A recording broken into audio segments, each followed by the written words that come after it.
Hayotda achchiq haqiqatlar borda, bilasiz.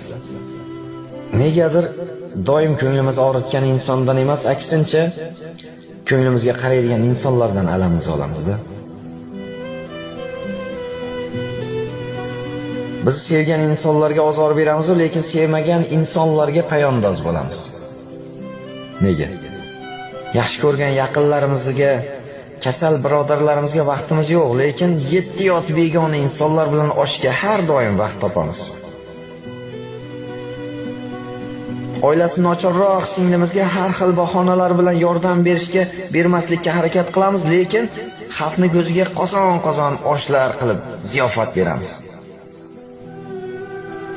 Ota-onamizni haftada bir bora ko'rib kelishga fursat yo'q, lekin ammo ulfatlar bilan o'tirishga har doim vaqt topamiz.